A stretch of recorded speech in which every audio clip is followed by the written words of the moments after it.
우리 함께 읽도록 하겠습니다. 히브리서 제5장 7절에서 14절입니다. 그는 육체에 계실 때 자기를 죽음에서 능히 구원하실 이에게 심한 통곡과 눈물로 간구와 소원을 올렸고 그의 경건하심으로 말미암아 들으심을 얻었느니라. 그가 아들이시면서도 받으신 고난으로 순종함을 배웠어 온전하게 되셨은즉 자기에게 순종하는 모든 자에게 영원한 구원의 근원이 되시고 하나님께 멜기세덱의 반차를 따른 대제사장이라 칭하심을 받으셨느니라. 멜기세덱의 관하에는 우리가 할 말이 많으나 너희가 듣는 것이 두나무로 설명하기 어려우니 때가 오래되었으므로 너희가 마땅히 선생이 되었을 터인데 너희가 다시 하나님의 말씀의 초보에 대하여 누구에게서 가르침을 받아야 할 처지이니 단단한 음식은 못 먹고 젖이나 먹어야 할 자가 되었도다. 이는 젖을 먹는 자마다 어린아이니 의의 말씀을 경험하지 못한 자요 단단한 음식은 장성한 자의 것이니 그들은 지각을 사용함으로 연단을 받아 선악을 분별하는 자들이니라. 아멘. 오늘 읽었던 히브리서 5장 7절에서 이제 14절은 저번에 이제 히브리서 5장을 나눠가지고 했거든요. 그래서 지난 금요일 날 우리가 했던 내용 자체가 어떤 내용인가니까 그 예수 그리스도가 그 대제사장의 직임을 가진 분인데 일반적인 대제사장이 아니고 큰 대제사장의 직임을 받은 분이다. 그 이제 내용이었거든요. 왜 이 내용이 히브리서에 등장하고 또 예수 그리스도의 대제사장직 자체에 대해서 앞으로 상당히 많은 양을 이렇게 히브리서가 할애하면서 그 유대교에서 이렇게 이제 개종한 그 히브리인 그리스도인들에게 이제 이렇게 제사장직에 대해서 이야기를 하거든요.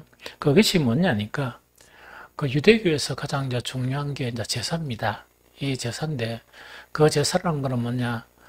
우리 인간은 죄인이고 하나님은 거룩하신 분이기 때문에 하나님과 인간 사이에 가장 중요한 것이 이제 죄의 문제가 있기 때문에 그 죄를 문제를 해결하는 그 직분이 뭐냐? 제사장이에요. 제사장직이거든요.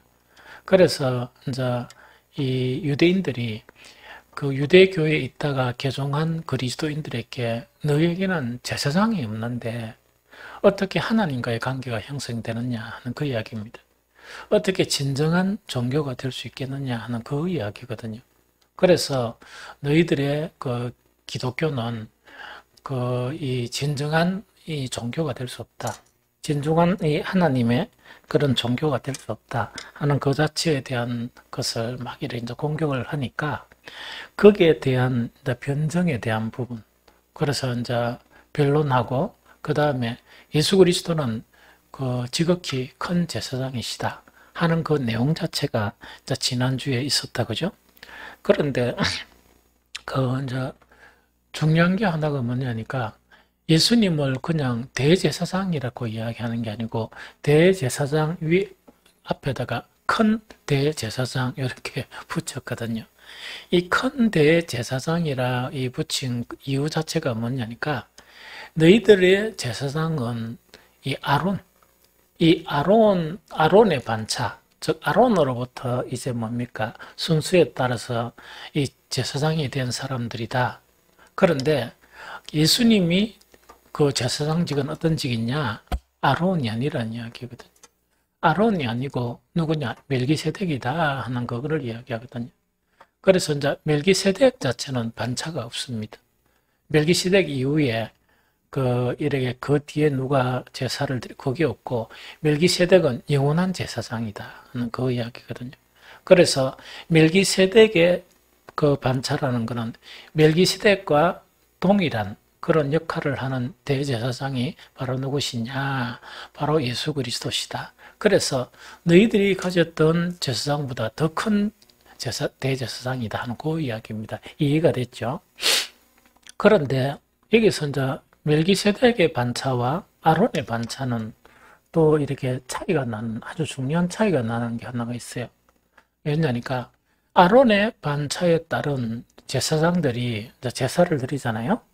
제사를 드릴 때는 제사를 드리고자 하는 사람들이 제물을 가져옵니다.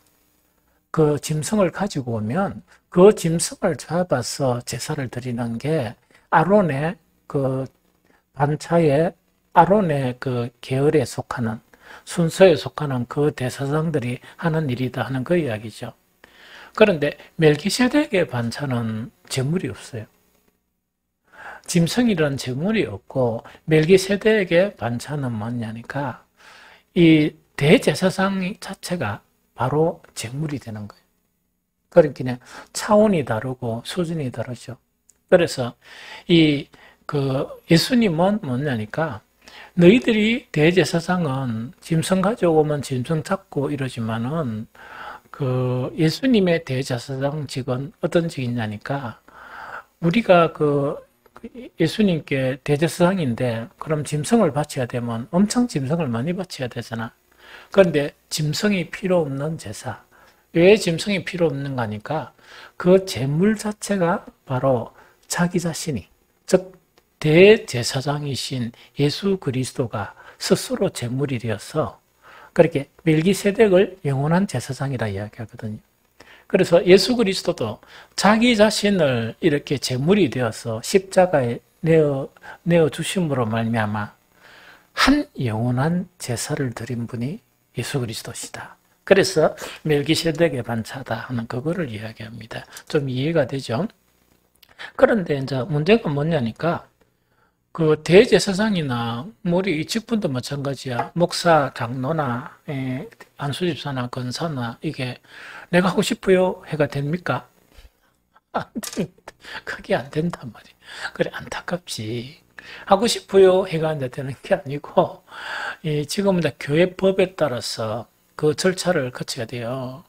거쳐야 이제 되는데 그런데 이 법이라는 게 좀 바뀌고 늘 그렇거든. 그런데 대제사장이 되려 그러면 자기가 내가 대제사장이 될랍니다. 이래가 되는 게 아니고 어떻게 된다고요? 하나님께서 부르셔야 되는 거예요.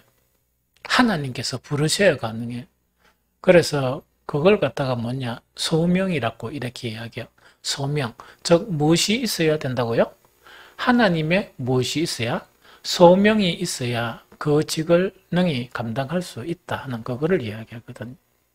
그래서 사실은 이제 목회자들에 대해서 목회자들 스스로가 가장 이렇게 생각을 하면서 이제 관찰하는 것이 뭐냐? 이분이 소명을 받았느냐? 안 그러면 지가 됐나? 자 그거예요. 그래서 그거를 왜 관찰하는 거니까 이제 목회자들이 소명을 받은 사람하고 소명을 받지 않은 사람 있죠. 이 사람 자체는 목회하는 게 달라요. 그렇게 자기가 한 사람은 아마 자기가 목회하는 것 같아. 그렇게 어떤 자기 의를 가지고 이렇게 하고 이러는 것 같은데 소명을 받은 사람은 절대로 그걸 못해요. 겁이 나가지고 그걸 지금 못하거든요. 그래서 이 하나님의 부르심을 받아야 된다 그 이야기죠. 그럼 다시 정리하면 개종한 히브리인들에 대해서 가장 민감한 문제가 제사 문제였습니다. 그래서 이제 유대교에 속했던 사람들이 개종한 히브리인들을 향해서 너희들은 참 종교가 될 수 없다. 그 이유는 뭔가니까 하나님과의 관계에서 가장 중요한 게 제사, 즉 제행 문제를 다루는 것인데 너희에게는 제사장이 없지 않느냐. 유대인들은 제사장이 있고 너희에게는 제사장이 없지 않느냐 하는 그 문제를 가지고 이렇게 이제 계속 이제 비난을 하고 또 이 미혹을 시키다 보니까 히브리서 기자는 뭐냐니까 우리에게는 유대인들이 가지는 제사장이 아니고 더 큰 대제사장이 계신데 그분이 바로 누구시라고? 예수 그리스도시다. 그러면서 지난주에 다시 이야기하면 뭐냐? 유대인들의 제사장직은 아론의 반차다. 아론의 순수에 따라서 이제 계속 세워진 사람이 그 너희들의 그 제사장이라 그러면 예수 그리스도는 아론의 반차를 따르지 않고 누구의 반차를 따른다? 멜기세덱의 반차를 따른다. 그래서 멜기세덱은 그 위에 반차가 있습니까? 없습니까? 순수가 없고 멜기세덱은 영원한 제사장이란 말이에요. 이해가 되겠죠? 그리고 그 순수가 없고 예수님은 뭐냐? 멜기세덱의 반차라는 건 멜기세덱과 동등한 영원한 대제사장이시다. 그렇게 이야기합니다. 이해가 됐죠? 그래서 그 이유를 다시금 이야기하면 아론의 반차 제사장들은 그 자기들이 제사를 드려도 이 제사를 드리고자 하는 사람들이 제물을 가져오지 않으면 제사를 못 합니다. 이해되죠? 그래서 그렇게 제사를 드리는데 멜기세덱의 반차를 따른 그 대제사장이신 큰 대제사장이신 예수 그리스도는 제물이 없다고 그랬죠. 제물이 없고 그 제물이 바로 뭐라고? 제사를 드리는 대제사장이 바로 제물이 되신 거예요. 그분이 예수 그리스도다 하는 그거를 이야기합니다. 이해가 되죠? 그래서 이건 대단히 중요합니다. 그러고 난 다음에 이제 뭐냐니까 그러면 예수님이 대제사장이 됐다 그러면 후에 예수님의 그런 제자들이 예수님은 대제사장이다 이렇게 이야기하면 대제사장인 근거가 형성됩니까? 안 됩니까? 안 되죠. 그럼 반드시 무엇이 되어야 됩니까? 하나님께서 예수 그리스도를 대제사장으로 부르셨다 하는 근거가 있어야 된단 말이에요. 그렇죠? 그 근거가 없으면 뭐 기독교인들이나 그 다음에 예수님의 제자들이 아무리 주장을 한다 손치더라도 그 근거가 안 되죠. 그래서 그 예수님이 대제사장 되시는 것 자체가 지난주에 그 히브리서 5장 4절 이 종기라는 것은 멜기세덱의 반차를 쫓은 제사장직을 이야기합니다. 이 종기는 아무도 스스로 취하지 못하고 즉 스스로 내가 제사장이 된다 이래가 되는 게 아니고 오직 아론과 같이 하나님의 부르심을 받은 자라야 할 것이니라. 하나님의 부름을 받은 근거가 있어야 되죠. 그러면서 하나님의 부르심을 받은 근거를 히브리서 기자는 10편, 110편, 4절을 근거로 제시를 하는 거예요. 이해됩니까? 그래서 근거가 두 가지인데 그 10편, 110편, 4절이 그 아주 중요해요. 그래서 10편, 110편, 4절 그 자체가 그 인용한 구절이 히브리서 5장 6절이라. 그래서 읽어보면 또한 이와 같이 다른 데서 말씀하시되 이때 다른 데서라는 것은 10편, 110편, 4절을 이야기해. 4절을 탁 찍어서 이야기하면서 네가 영원히 멜기세덱의 반차를 따르는 제사장이라 하셨으니 구약 성경에서 즉 히브리인들이 그 사용하는 구약 성경에서 무엇을 인용한다? 무엇을 근거로 제시한다?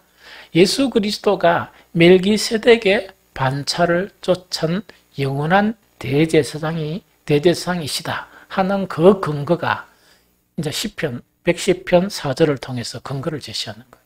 이해가 됩니까? 그래서 예수님은 뭐라고요? 예수님은 뭐라고? 이 영원한 대제사장이신 멜기세덱의 반차를 쫓은 대제사장이시다. 그거를 이야기합니다. 그래서 히브리서 5장에 이거는 서론적으로 이야기하면서 멜기세덱의 반차를 쫓은 대제사장은 어떤 일을 하는 것인가 하면서 그 뒤에 히브리서 8장, 9장에 이제 쫙 상세하게 보게 되는 거예요. 이해가 되죠? 그런데 그러면 오늘 읽었던 본문 히브리서 5장 7절, 14절의 핵심 내용은 뭐냐? 핵심 내용을 알고 여러분들이 성경을 읽으면 아, 이런 말씀이구나 하는 것 자체가 이해가 돼요. 핵심 내용은 뭔가 이렇게 이야기입니다. 그 히브리서 5장에 보면 아주 중요한 두 가지 사항이 나옵니다.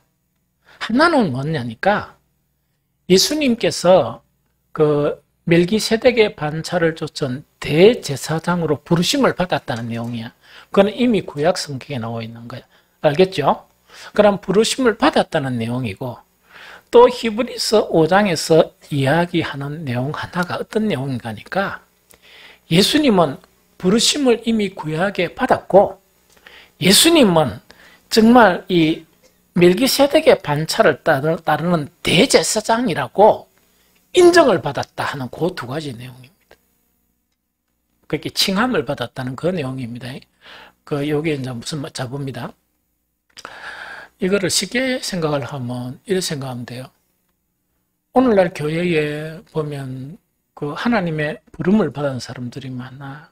뭐 목사들 좀 빼고 목사 이야기 자꾸 하니까 좀 그렇고, 그러면 장로도 있고 안수집사 있고 권사 있죠. 하나님의 부름을 받아가지고 이래가 투표해가지고 이 직임을 받았단 말이에요. 받았죠? 그럼 장로, 안수집사, 권사 직임 받았겠죠? 하나님의 부름을 받았다고 해서 장로로서 인정을 받는 것하고는 별개의 문제죠. 인정을 받으려고 그러면 어떻게 되겠어? 부르심을 받고 직임을 받고 난 다음에 정말 하나님 보시기에 이 사람은 정말 진정한 장로였다. 인정을 받아야 되잖아. 별개의 문제죠. 안수집사도 마찬가지지. 안수집사로 세워졌죠? 부름을 받았죠? 그런데 시간이 지나고 난 다음에 주님께서 그럼 이제 우리 뭐 그런 경우가 없겠지만 그냥 우리가 이래가 이제 언젠가는 주님을 딱 만나는데 니 누구? 이라니까 주님 저를 모르십니까?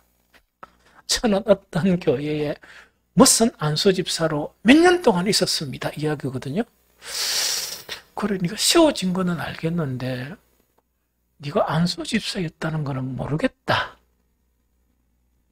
기억이 하나도 없다.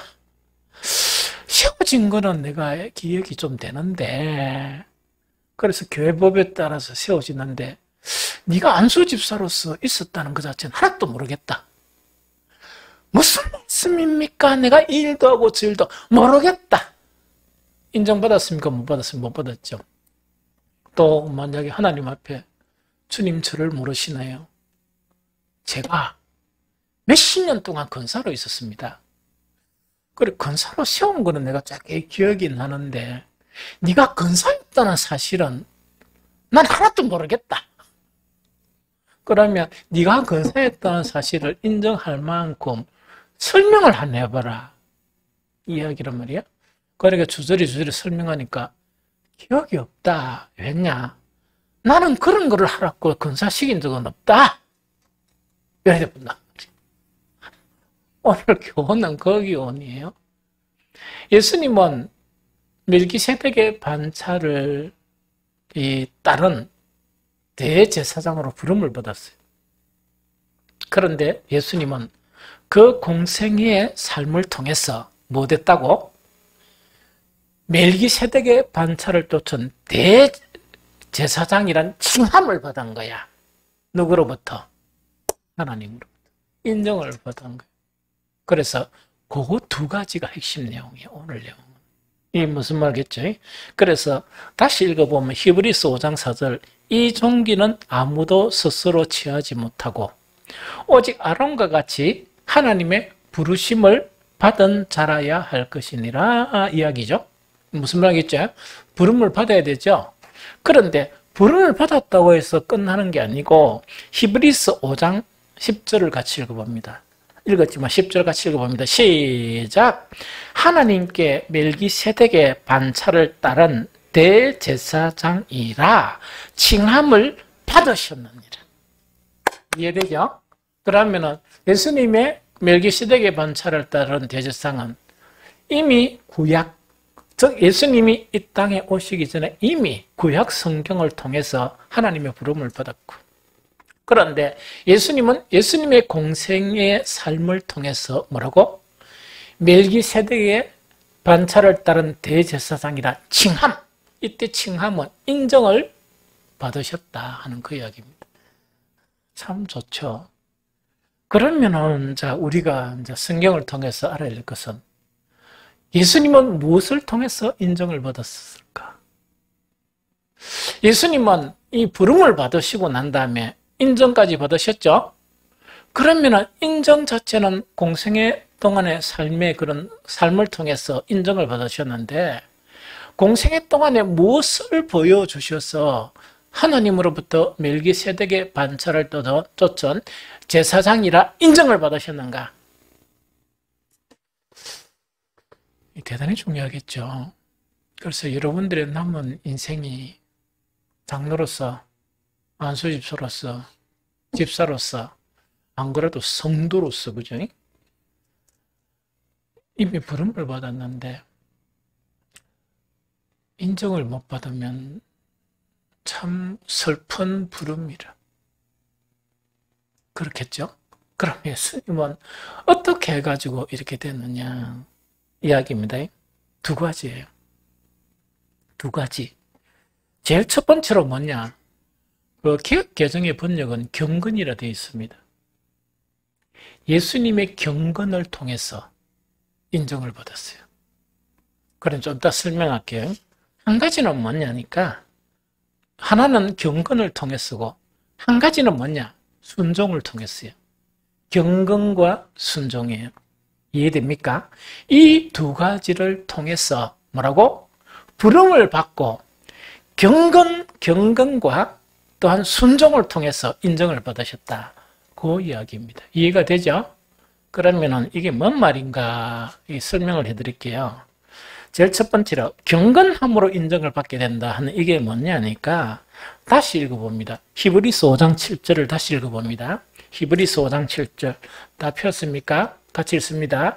그는 육체에 계실 때에 자기를 죽음에서 능히 구원하실 이에게 심한 통곡과 눈물로서 간구와 소원을 올렸고 그의 경건하심으로 말미암아 들으심을 얻었느니라.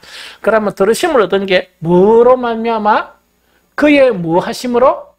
경건하심으로 말미암아 들으심을 얻었느니라. 요 이야기거든요. 좀 이해가 좀 안 되죠? 공생의 그런 삶을 통해서 이 경건하심으로써 인정함을 받았다 하니까 이 좀 뭔가 좀 이렇게 이해가 썩 안 되죠. 그래서 이제 이럴 때는 뭐냐니까 일단 이 공부를 좀 이렇게 해봐야 돼. 즉 멜기세덱의 반차를 따른 대제사장으로 부름을 받았죠. 그게 끝이 아니었다는 이야기죠. 예수 그리스도께서는 육체로 계신다는 것은 왜 중요합니까? 대제사장은 천사가 임명받습니까? 사람이 임명받습니까? 사람이 임명한다 그랬죠. 왜? 사람이 죄인의 제사를 드리니까 사람이어야 돼. 그래서 천사들은 안 돼요. 그럼 천사들이 대제사장으로 임명함을 받지 못하는 이유가 뭐라 그랬죠? 천사는 뭐가 없다? 국률하심이 없다. 천사는 국률하심이 없기 때문에 제사장 같으면 국률하심이 있어야지. 불쌍히 여기는 마음 이게 있어야 되지. 무슨 말겠죠? 그래서 예수님이 대제사장이 되시기 위해서는 부름을 받았죠. 그런데 예수님은 영이신 분으로 이 땅에 오셨으면 대제사장이 될 수 있습니까? 없으면 안 되죠. 그래서 몸을 입고 오셨어. 몸을 입고 오셨으니까 대제사장이 되는 그런 조건 자체가 형성되죠. 그래서 육체에 계실 때 하는 것이 그 의미다. 그 얘기죠. 그래, 육체에 계실 때에, 육체에 계실 때, 이제 대상이 필요한 곳이 뭐냐니까, 이 사람들이 사는 곳이란 말이야. 그런데 경건하심이 인정함을 받게 된다 하는 이 경건하심이란 거 있죠. 그래서 경건하심이란 이 헬라어가 뭐냐? 율라베이아예요. 율라베이아란 말인데, 율라베이아 안에 원어 있죠, 원어. 원 의미는 뭐냐? 조심한다는 이야기야. 조심한다. 그럼 요거는 이제 뭐냐니까, 지금 막 이렇게 막 성간받고 이게 뭐야? 나라의 부름을 받건가 이렇게 되면 자기 신분 때문에 매사를 조심합니까? 조심 안 합니까? 조심하죠. 그 의미가 원래 율라베이아예요. 이게 무슨 말이겠습니까? 우리가 그냥 뭐 평민으로 이래 있는 게 아니고 만약 사람들에게 영향력을 주게 되는 어떤 사람이 된다 그러면 말을 함부로 합니까? 그러면 그 참 그 또디기라. 이게 무슨 말이지?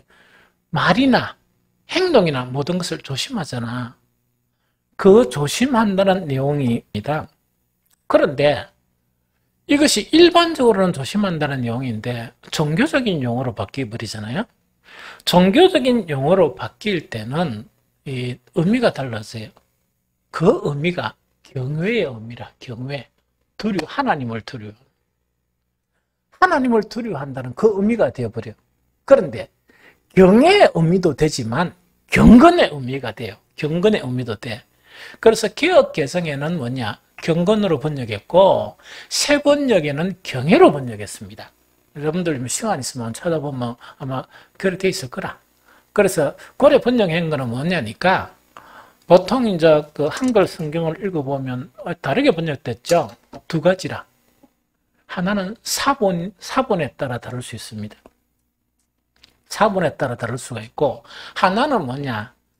그 언어에 따라 다를 수 있어요.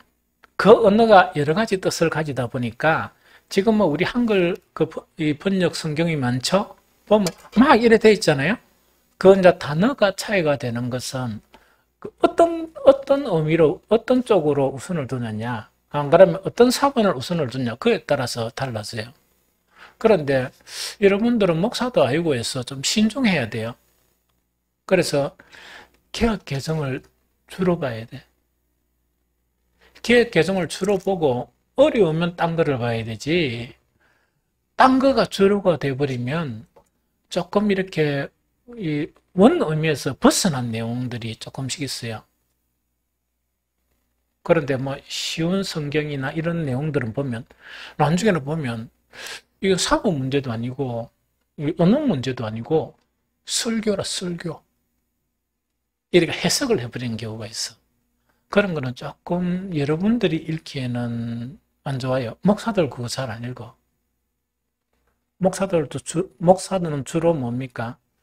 그 영어 성경이나 혹은 뭐냐 세번역 이렇게 가끔씩 대조를 이래 합니다. 대조를 하지 다른 것 가지고 막 이렇게 대조를 안 하거든.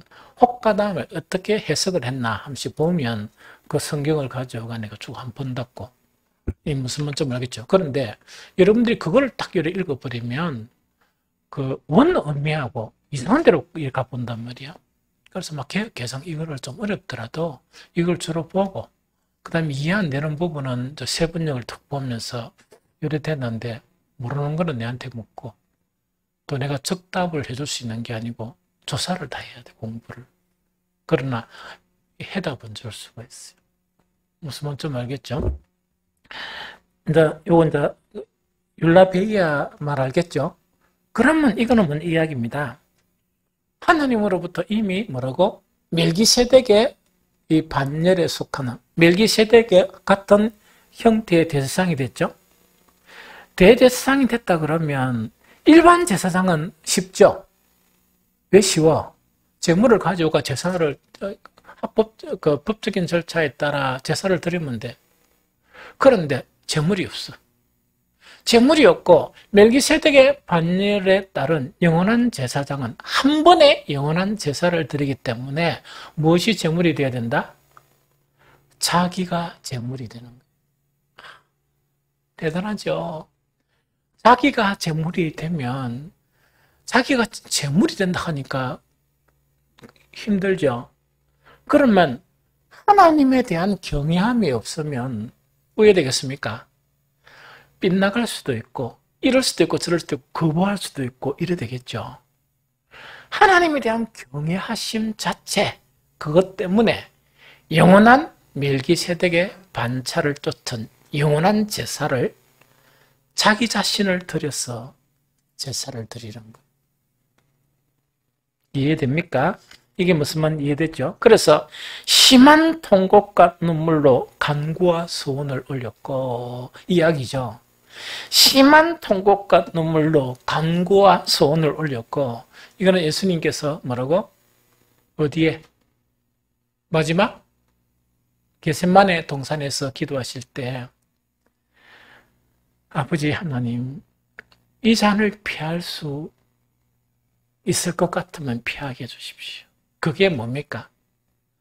다른 모든 제사장들은 제물을 가져가 제사를 드리면 되는데 예수님은 어떤 제사를 드려야?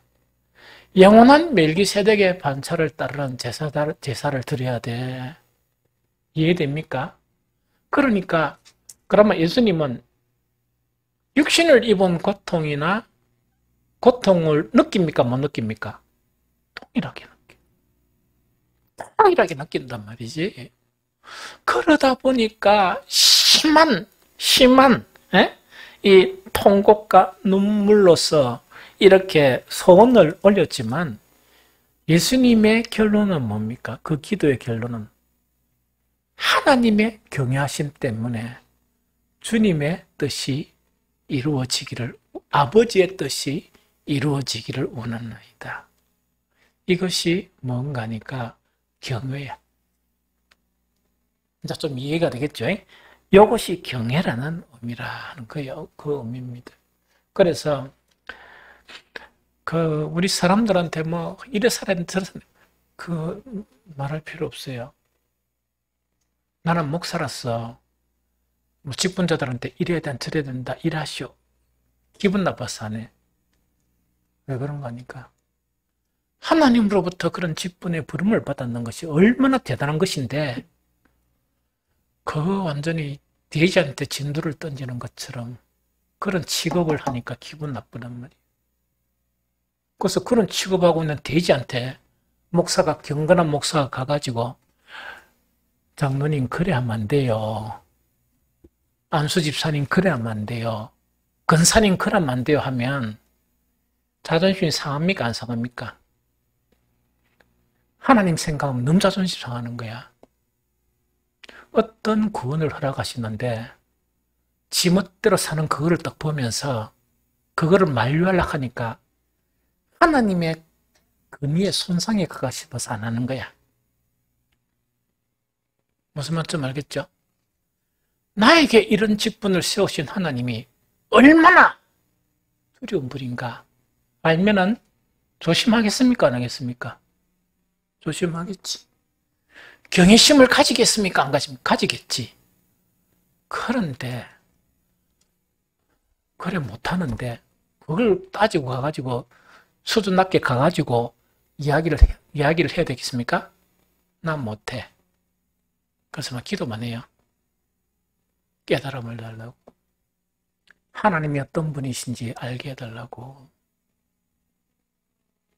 이게 무슨 말이겠죠? 목사 직임을 받은 게 내만 하나님으로부터 직임을 받았습니까? 여러분들도 목사 직임은 아니지만 하나님께서 여러분들을 세우셨단 말이지. 나를 부르시니가 어떤 분이신지를 알면 아는 만큼 조심하겠지. 아는 만큼 하나님을 경외하면서 정말 내가 무엇을 해야 되는가 그건 알 거 아닙니까? 왜냐하면 초등학생들도 아니고 유치원생들도 아니고 뭐랬죠? 요새는 사춘기도 몇 살 때 온다 한 줄 압니까? 4살 때가 온대. 사춘기도 알고 있다 아닙니까? 알 거 다 알고 하는 사람들한테 무슨 이야기를 할 거야? 세상이 좋아 그런 걸 어떻게 할 거야? 육신의 정욕이 좋아가 하는 걸 어떻게 할 거냐 말이지. 그거 외에 있습니까? 세상을 사랑하니까 직임을 받아도 그밖에 못하지.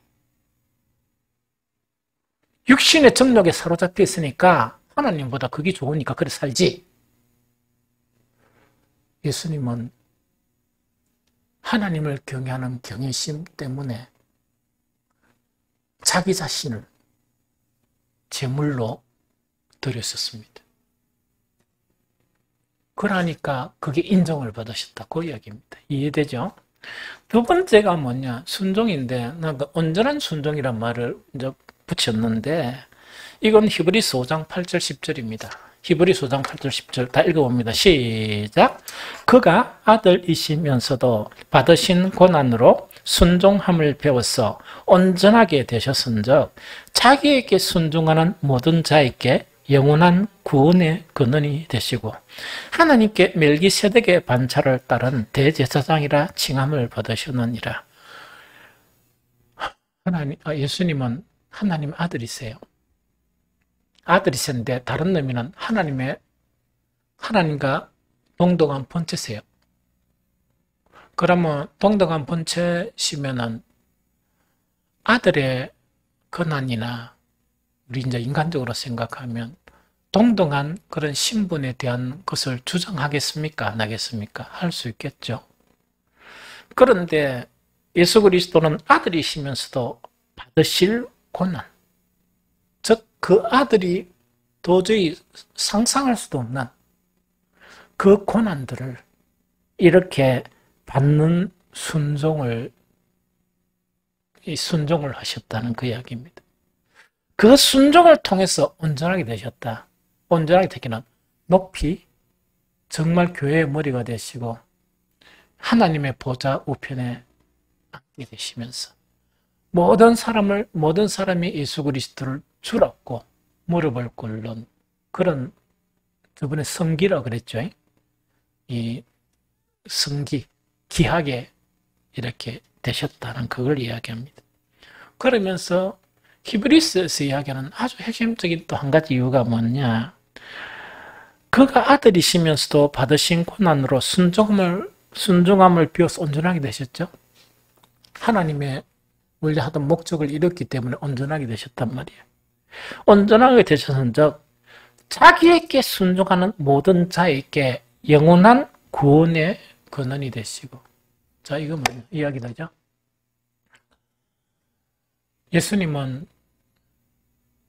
아들이 당할 수 없는, 영광스러운 하나님이 당할 수 없는 모욕과 멸시와 고난을 당하시고 우리가 죽어야 될 저주의 나무에 달리셨어요. 그게 십자가라. 그까지 진짜 순종을 하셨던 거예요. 그래서 예수님은 하나님의 보좌 우편에 앉아 계시는 거야. 이해가 되죠? 이와 같이 예수님은 뭡니까? 구원의 근원이시죠. 예수님의 말씀은 이 구원의 말씀이죠. 생명의 말씀이죠. 그래서 자기에게 순종하는 모든 자에게 뭐가 된다고? 영원한 구원의 근원이 되시는 거예요. 그럼 이걸 달리 이야기하면 이 이야기죠.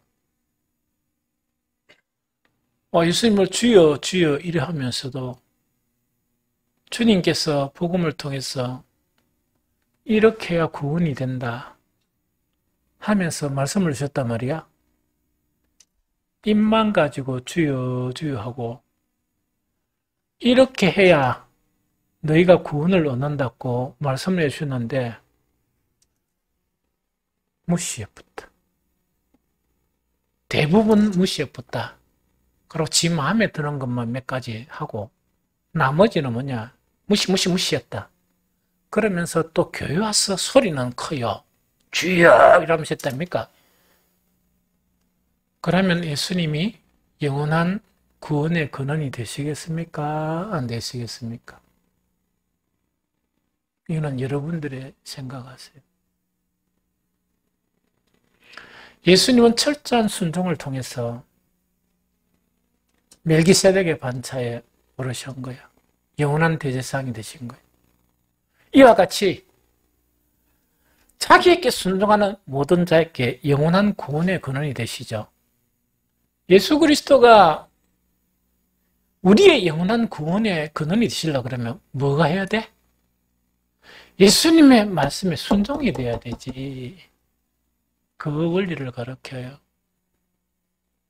이해됩니까?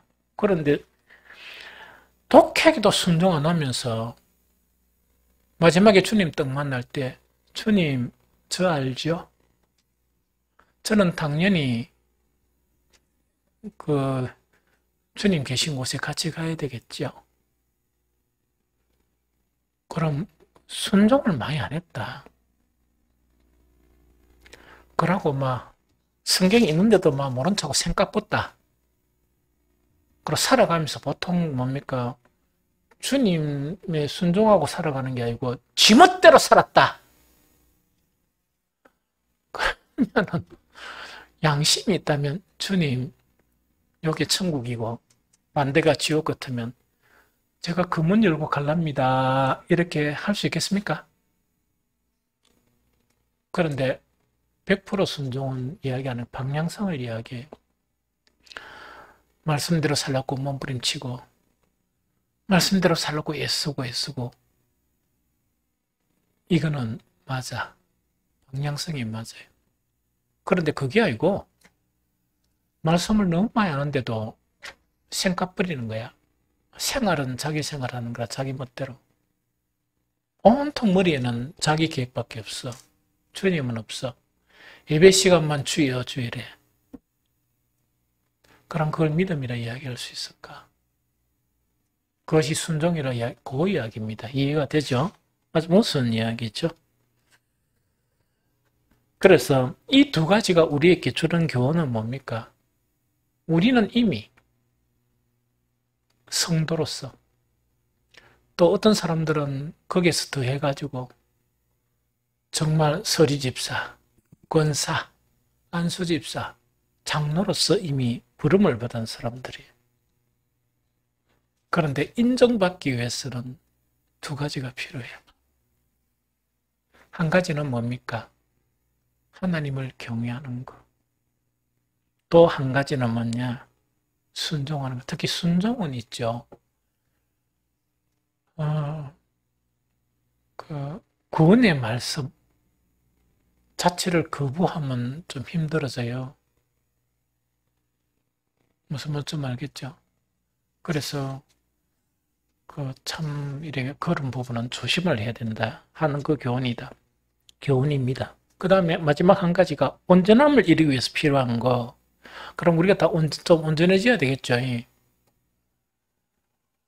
그러면 우리 직분 받은 것도 잘 수행을 해야 되고 그래야 주님 만날 때 부끄러움이 없지.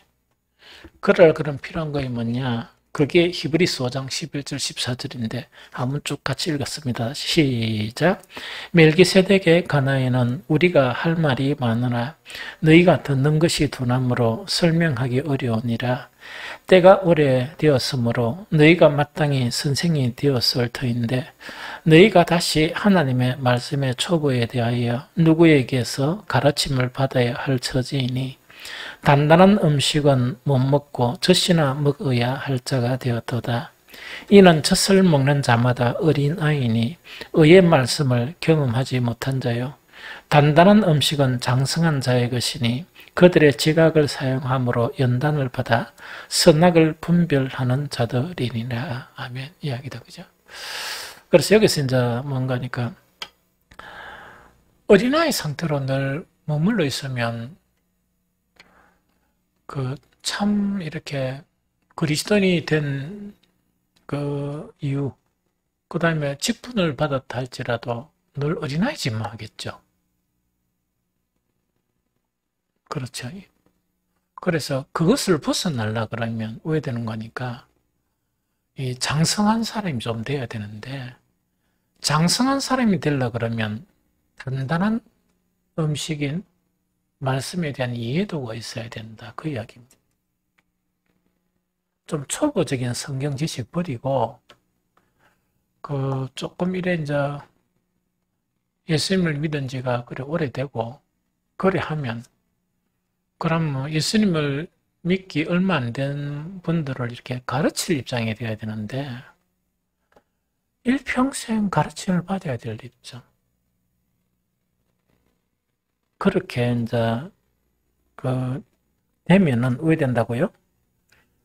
계속 어린아이의 상태에 있고 계속 이게 이제 지각을 사용 못하니까 이 지각을 사용 못한다는 이야기라 분별력이 없어가 계속 사탄의 조롱거리로 사는 거야. 단단한 음식은 장성한 자의 것이니 그들은 지각을 사용함으로 연단을 받아 선악을 분별하죠. 그렇죠? 그러면 지각을 사용하지 못하고 선악을 분별하지 못하면 어떻게 되겠습니까? 성령께서 이끌어가는 삶은 자꾸 회피하겠지.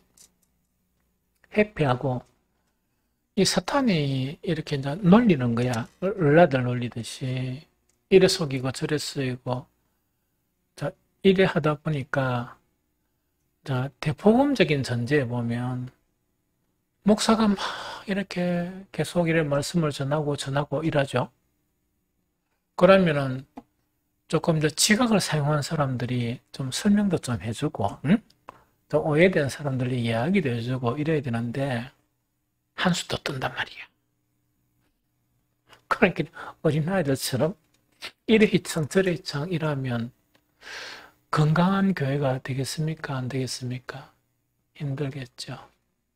그 다음에 초신자들이 또 와가지고 온전한 사람이 돼야 되는데 이 양반들이 좀 놀라들이라 그러면은 늘 하는 이야기지만 초신자들이 교회 와가 목사의 설교를 통해서 믿음이 장성하게 되는 경우는 스페셜한 경우라. 좀 특별한 하나님의 은총이 있으면 그래 돼요. 그럼 대부분 뭘 보고 배우느냐? 교회 떡 와가지고 이제 직분자들을 보고 배우는 거야. 이해가 되죠? 직분자들 떡 보고 이제 목사님이 오늘 주일날 뭐 이해 안 되는 설교를 하다만 그게 표본이 저구나. 이해됩니까? 직분자들의 말, 경건하지 않은 세상적인 말, 이래 앉아가 세상적인 자랑, 뭐 이런 거 있죠? 저걸 이야기하구나. 이제 알았다. 뭐 목사가 설교한 거를 그 사람들의 삶을 통해서 목사의 설교를 부인해버리는 거예요. 그러면 그 사람들이 성숙한 그리스도인이 되겠습니까? 안 되겠습니까? 그리고 난 후 많은 시간을 그래 살았던 거예요. 주님을 우리를 위해서 우리 죄 때문에 자기 자신이 제물이 되셔서 십자가를 지신 예수 그리스도께서 그런 우리를 만난다 그러면 칭찬하시겠습니까?